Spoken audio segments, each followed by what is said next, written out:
What's up, guys? This is Cherubum Lion, and as you can see from the title of this video, I would like to bring attention to a book of pages. Now, I'm someone who would say I have good and diverse music taste, but different strokes, different folks, because I bet everybody says that. But a book of pages is a pretty good album that I would say.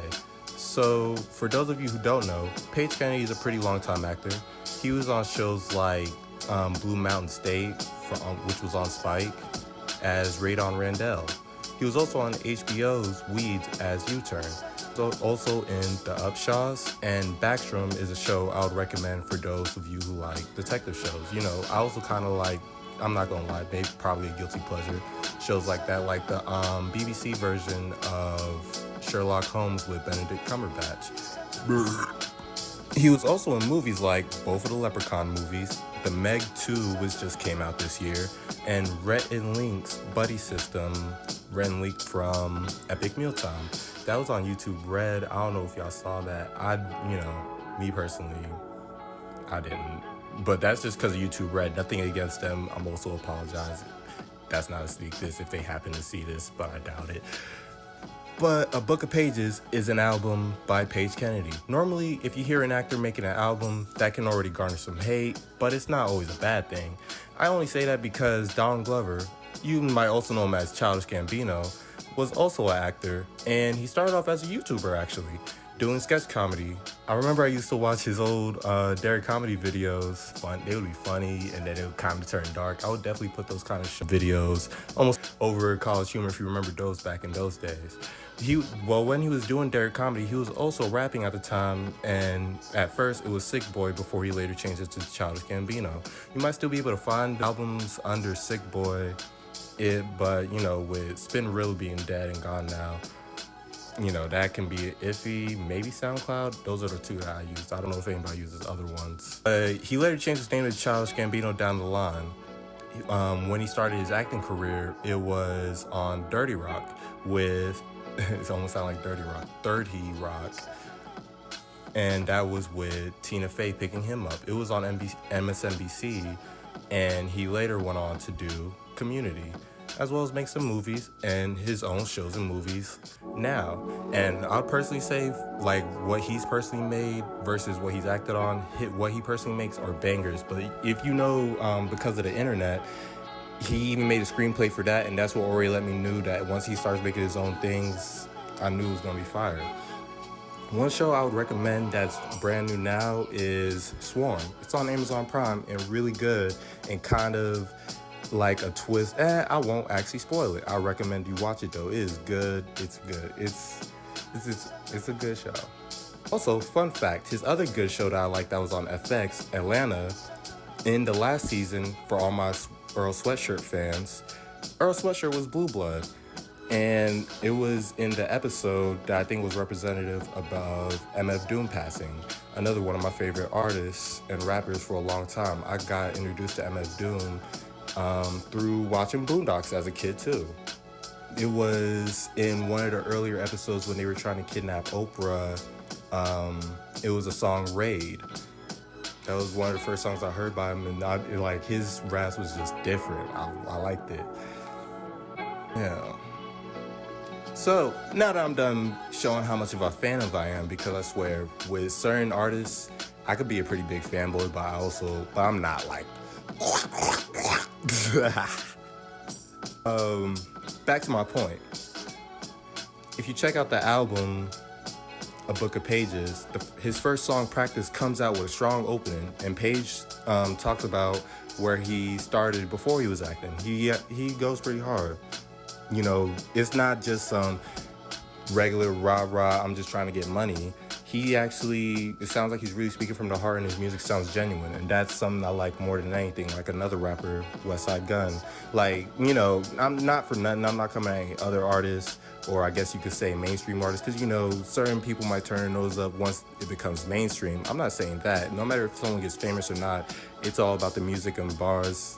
And everybody has their own taste, of course, and everybody has their own style and flow, and that's what I like. I like seeing a wide range of creativity and seeing someone, do their thing in that. But as you go further through the album, you'll hear him rap on diverse subjects like being famous and might not be what you expect. Don't take it as, it's all just serious, sad, these are my struggles, blah, blah. He also has clever bars, he has funny lines and double entendres, a lot of good ingredients for a recipe of a good song. It sounds like he actually took his time with it and actually try to put his all into it. Like, this isn't like he might have actually really wrote, I bet he did, like actually wrote these down, took time for each beat, had it all envisioned in his head. It's really, and something that I respect and like what I like to see in other YouTubers or creators in general of all aspects, no matter what it is. I even have a friend, I might show his picture, his painting at least. He is so good at painting. Like, tell me what you think if I'm showing it. That's what I see with this album, that it's a lot of diverse beats. It's not all just one theme. Literally every song will bounce to a different mood, and it's a different vibe and a different feeling, and they're all actually good. It's like you can actually hear every bar and it's like, okay, that was good, that was slick, that was nice. Okay, I see you. He's actually doing his thing and he actually trying. And you gotta show love. And I know this probably just sounds like I'm shilling or whatever. I won't lie. I used to watch Blue Mountain State when I was younger, and he was one of my top characters. I liked him, Larry, Thad, of course, Alex, and I like a lot of characters. I could probably say all the characters because everyone had their own episode and things and all that. And that's what I feel like makes a good show. Watching a lot of shows and cartoons and stuff, I started to learn how to break down shows, movies, cartoons, and think about all the work that went into it. And I would say that Blue Mountain State was definitely one of them.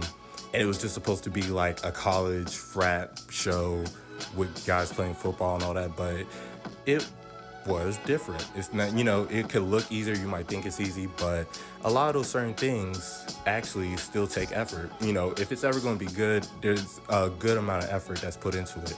And I'm probably learning that right now editing this video. Sorry if this is, sorry if this is a little sloppy. My first time actually doing one of these kind of videos. I'm just kind of making whatever videos that I want to, and it would kind of be in this vein. Just kind of talking about whatever. But around the time I was finishing Blue Mountain State, that's when I was also joining the football team in high school. So I definitely say he made an impression on me. I then also later saw him on Weeds, and he was also funny there. He was definitely one of my favorite antagonist characters.